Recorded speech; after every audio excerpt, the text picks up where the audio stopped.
There was a limit to everything, and when Norka's skin disappeared, it was as if someone had torn not only a valuable object, but a piece of Irina's own story. The husband, upon hearing of what happened, did not measure words. Arrive. Arrange your things and go to your sister's house. No one expected such a firmness of that son who, until then, had always forgiven his mother's excesses. Good night, listeners. I am Andre Branco, and you are on the Entrelated Soul channel. Today I bring a story that will mess with your emotions. Get ready to get involved. From a young age, Irina dreamed of a luxury skin. In the village where he grew up, such a piece was not just a warm clothing, it was a symbol of success, status. She remembered how, as a girl, she admired the neighbor who arrived from the city's parties wrapped in a soft skin coat, shining under the winter sun. That image was recorded in his memory as an unreachable desire. Until years later, when moving to the city and meeting Antonio, fate reserved a surprise. On the first wedding anniversary, he presented him with exactly what she had wanted so much, a Norka skin, not the most expensive, but beautiful, tailor-made for her dreams. Irina cried as she opened the box, squeezing her against her chest as if she hugged a miracle. What did you like? Antonio asked confused. I liked it, a lot, she replied in tears. It's just. I didn't expect it. He could not imagine the weight of that gesture. It was not just an expensive gift, but the realization of a childhood fantasy, proof that his life had changed for the better. But not everything was flowers. Zenaide, Antonio's mother, never hid her contempt for her daughter-in-law. A redneck without study, without future, he used to say, as if Irina were a burden on his son's life. When the marriage was announced, the reaction was a scandal. Accusations of interest, drama, threats. Antonio, however, did not give in. The couple rented a modest apartment, he worked at a dealership, she in a clothing store. They lived with little, but with hope, gathering every penny to enter a financing. Until luck turned his back. Antonio was involved in an accident, he went out with minor injuries, but the car was total loss. Insurance did not cover everything, and what is left was insufficient to pay off the debts. To make matters worse, the dealership where he worked closed the doors. Unemployed and indebted, the couple found themselves in a dead end. That's when Zenaide appeared with a solution. She would move to help them, until Antonio re-established herself. Irina resisted, but there was no choice. The money was missing even for the basics. In the beginning, everything seemed well. Zenaide cooked, cleaned, shopping. But gradually the mood was getting tense. Every detail was a reason for criticism. Irina's food was salty, the house badly tidy, the clothes very simple. Do you really think that in your situation you should spend on makeup? He asked, looking with a disdain to a new mascara that Irina had bought to replace what was over. Nora swallows dry, repeating to herself that it was temporary. Until Antonio got a new job, although with a lower salary.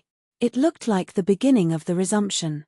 Until the day Irina came home and found the cabinet empty. Where's my skin? He asked, his heart on his jumps. What skin? Answered Zenaide, with a false smile of innocence. Norka's. What Antonio gave me. You sold it. Irina froze. It couldn't be true. I sold, yes. It doesn't make sense, such an expensive thing to stop in the closet. It's spring, soon the summer comes, and the money we need. But it was mine. It was a gift from my husband, shouted Irina, tears dripping. Don't shout, girl. It was for your sake. They need money, not a skin. When Antonio arrived, Irina vented everything. To his surprise, he did not hesitate. Mother, what did you do? How could you sell something that was not Sue? Hey, wasn't I mine? It's a family thing, and I'm part of this family, reported Zenaide. I did that thinking about you. And where is the money? Asked Antonio. Then I explain. It's a surprise. The surprise came out days later, when Antonio found, among the mother's correspondences, the confirmation of a trip to Turkey for 2 people. Mother, what is this? It spoiled my surprise. A gift. For you to relax, as in the old days. And Irina? He asked. What does Irina have? She stays here, working, taking care of the house. You don't need vacation. Antonio did not believe what he heard. You sold my wife's skin, used the money for your trip, and you still think it's right? I just wanted the best for you, ungrateful. You are different since you married this. Enough, cut Antonio, the firm voice. Take your things. Tomorrow I take you myself to Aunt Rhea's house. Zenaid tried to argue, but for the first time in his life, the son did not give in. It was as if a curtain fell, he finally chose the woman he loved. The next day Antonio fulfilled what he promised. Upon returning, he hugged Irina with a force that spoke more than words. I'm sorry for everything. I didn't imagine she was capable of that. It's not your fault, said Irina, wiping her tears. She never accepted me. Let's buy another skin for you, I swear. It's not the skin that matters, Antonio. I know. It's respect. And I want you to know, you come first. Always. A week later, an unexpected phone call. Aunt Rhea called worried. Zenaid was gone, taking all his things. It didn't answer calls, it didn't give news. Antonio panicked, called hospitals, police stations, but it was as if she had evaporated. Until, days later, a message arrived from an unknown number. I'm in Turkey. Don't look for me. I'll be back in 2 weeks. Is she really? Asked Irina, incredulously. It looks like yes, said Antonio, thoughtful. You know? Maybe it's better that she rests, crumble this anger. Meanwhile, we reorganize. And that's what they did. Without Zenaidi's shadow, the apartment breathed again. Antonio and Irina, for the first time in a long time, felt that their home was their own and alone. Life, however, began to really rearrange itself. Antonio got a beak on weekends, delivering goods to a small distributor. Irina, in turn, took extra shifts in the supermarket, exchanging shifts with colleagues when the scale allowed. Little by little, the accounts are no longer a recurring nightmare. The checks stopped ricocheting, the debts began to be paid, and for the first time in months, they were able to breathe without the knot of worry by tightening their throat. Zenaid returned exactly 2 weeks later, as promised. But it didn't go back to the apartment. He settled in his sister's house, Rhea, with whom he always had a more stable relationship. With Antonio, he maintained sporadic, dry, almost protocol contact, short calls, monosyllabic messages. Irina, not even that, she was erased from her mother-in-law's life as if she had never existed. Until, a month later, Antonio's phone rang with an unknown number. On the other side, a feminine, polite but impersonal voice. Good afternoon, Antonio Seggio. I'm from the Viage BEM agency. We would like to confirm some details of your trip to Turkey. What a trip. He frowned, confused. I didn't reserve anything. According to our records, there is a reserve on your behalf. The payment has already been made, but we need to adjust some documents. His mother, Zenaid Alexandrova, asked us to get in touch directly with the Lord. Antonio's heart accelerated. He had thought that his mother had already traveled after all. Wasn't that what she had hinted at the message? But the woman on the other side of the line clarified. Zenaid had gone to Turkey, yes, but in a promotion rel. Ampago, alone. The 2 passages she had bought with skin money, these were for a later date. 2 months ahead. And, in the name of the second pass? Antonio felt a chill up his spine. Irina Nikolaevna Shestakova, said the attendant, as if it were the most natural thing in the world. He almost dropped his cell phone.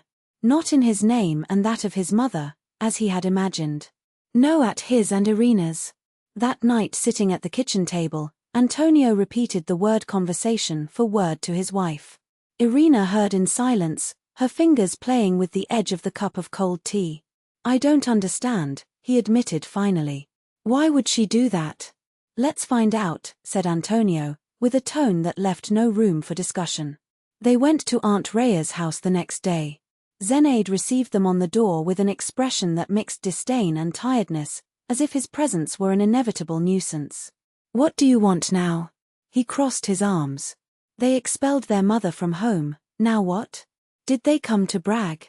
Mom, they called us from the agency. Antonio ignored the acid tone. They said you bought tickets for me and Irina. Not to you and me. So what? Zenaid shrugged. But did your eyes betray a flash of something, guilt? Shame? I'm not an idiot. Why would I want to travel with you if you would spend all the time with her? He threw the word like a knife. But you said. Antonio tried to remember. You said you were going to travel with me, I said and broke down. I say a lot when I'm angry, he cut dryly. If you don't want the tickets, return. I'm not forcing anyone. Irina watched the mother-in-law with an intensity that made Zenaid move, uncomfortable. There was something there that didn't close. Something beyond usual stubbornness. Zenaid Alexandrova, he called for the first time using the full name, as if it gave him some authority. If the tickets are for us, why didn't you tell us right away? The woman looked away. For a second, it seemed smaller, fragile. I wanted to make a surprise, he murmured, as if the words did. Then you put me out, and I got angry.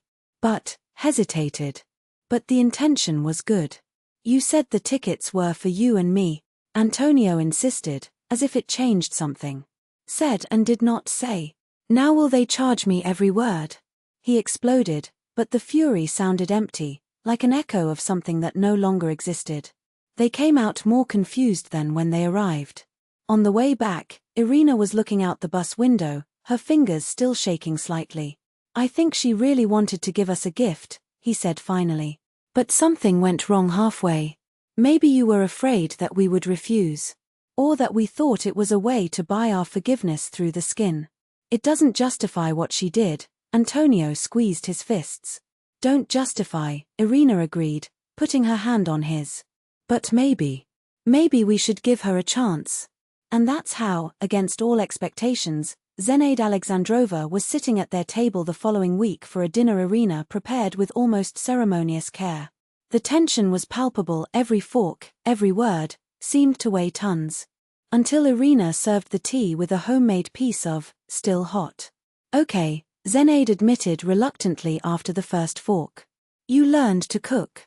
Thank you, Irina smiled, and it was a real smile. I learned a lot of things at that time.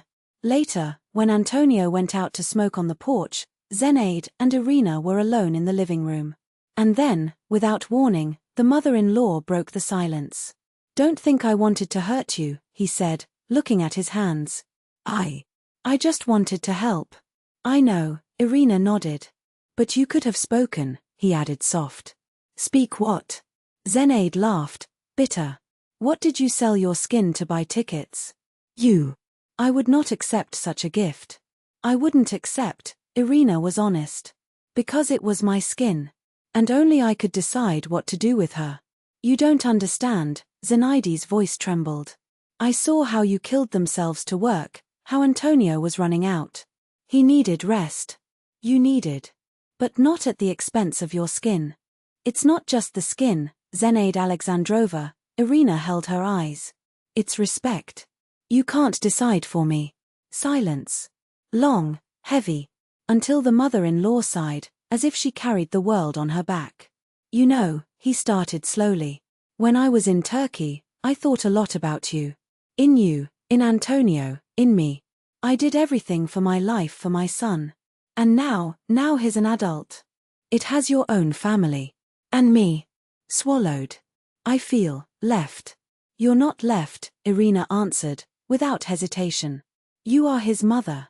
But it needs to respect his choices. His family. And you. Zenaid looked in her eyes for the first time in months.